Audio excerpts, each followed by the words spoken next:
खुदा ना करे कि ऐसा हो। अगर आपका अपना बेटा जो है, आपका अपना खुद का खून जिसे आप अपना बेटा समझते हैं, अगर उस बेटे के अंदर ये सिफ़त हो कि वो एक बहुत बड़ा शराबी है या तो छुप के पीता है, दोनों बात।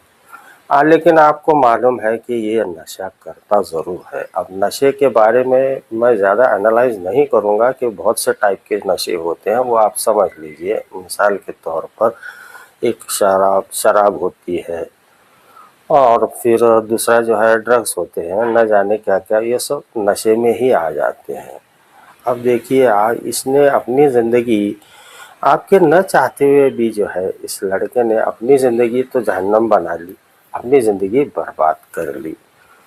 अब उसकी माँ जो है, उसका अगर साइकोलॉजिकल बात सोचे जाए या माँओं के बारे में, तो वो मजबूर होती है। अपने बेटे को इस हालत में देखकर वो परेशान रहती है कि क्या ऐसा किया जाए जिससे जो है इसकी ये आदत छूट जाए। अब वो प्रैक्टिकल तो देखती नहीं है, बस वो ये उसे एक इलाज नज़र आता है कि किसी तरह से जो है इस लड़के की शादी कर दे।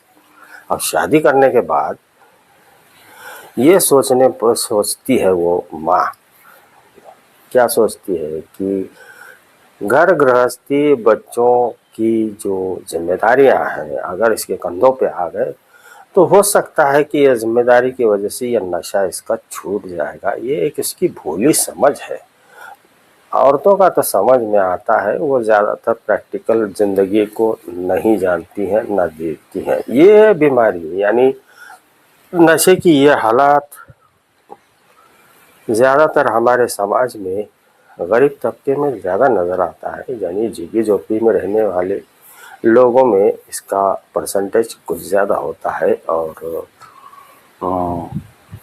मिडिल क्लास के लोगों में जो है थोड़ा सा कम मिकदार में होता है, लेकिन होता ज़रूर है। और दोनों तरफ यानी मिडिल क्लास का शख्स और जो गरीब तबके का झुग्गी झोपड़ी में रहने वाला जो शख्स है, उसके घर में ऐसी शादियां तो आम बात है।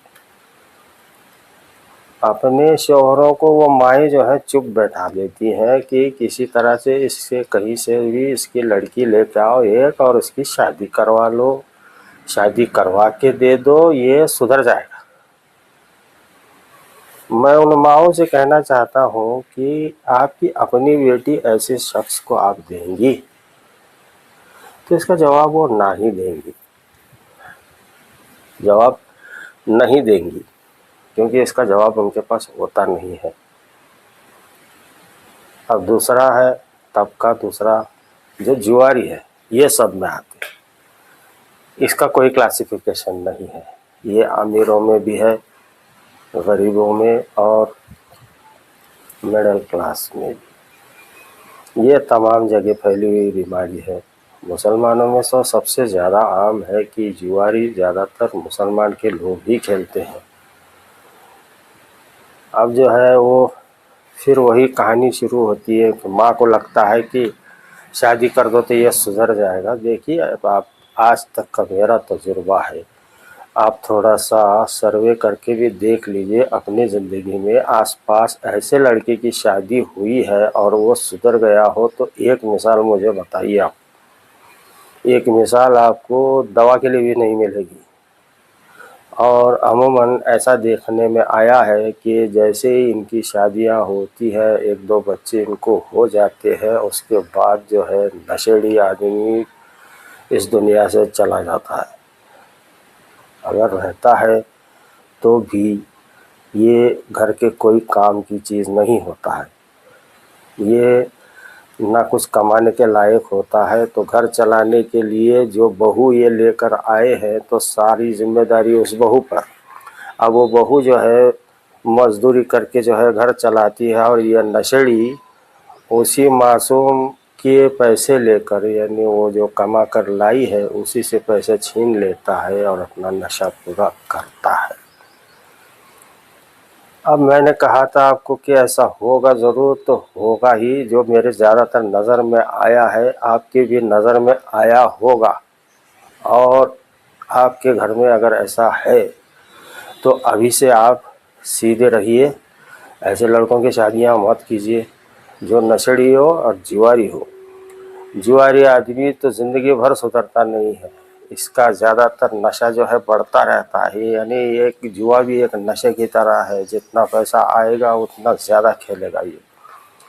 बाज़ औक़ात तो घर में की चीज़ें तक बेचने के पर इसे कोई दुख नहीं होता है। किसी तरह से ये अपना जुए की जो लत है इसी को पूरा करने में लग जाता है आदमी। अब जब होश आता है कि मैंने जो किया है वो गलत है, तब तक काफ़ी देर हो चुकी होती है। मैं ज़्यादातर अफ़सोस की बात ये कहना चाहता हूँ कि आपके घर में की जो बड़ी औरत है उसके हुक्म के ऊपर जो है इस लड़के की शादी हो गई, तो इसका अगर ये नहीं सुधरा तो इसका जवाबदेह कौन होगा, कौन होगी, कौन जिम्मेदारी लेता है इसकी। अब ये लड़का अगर ये नशा करते करते मर गया, 2-4 बच्चे और ये जवान औरत, अब ये क्या करेगी, इसके बारे में किसी ने सोचा है? किसी ने नहीं सोचा है। और ना ही अपनी बेटी ऐसे घर में देते वक्त ये बात सोचते हैं कि मैं कैसे घर में अपने बच्चे को दे रहा हूँ, इतना बोझ हो गया लड़की। अब देखिए इसके साइड इफ़ेक्ट तो आपको होंगे ज़रूर। शायद हो सकता है कि चलती ज़िंदगी में आपको कुछ नज़र ना आए, लेकिन आखिरत की ज़िंदगी में जो है आपका बहुत बड़ा बुरा असर होगा। औरतों को शायद अल्लाह ज़्यादातर ना पूछेगा, लेकिन घर के आदमी को ज़रूर पूछेगा, क्योंकि वो घर का इमाम है।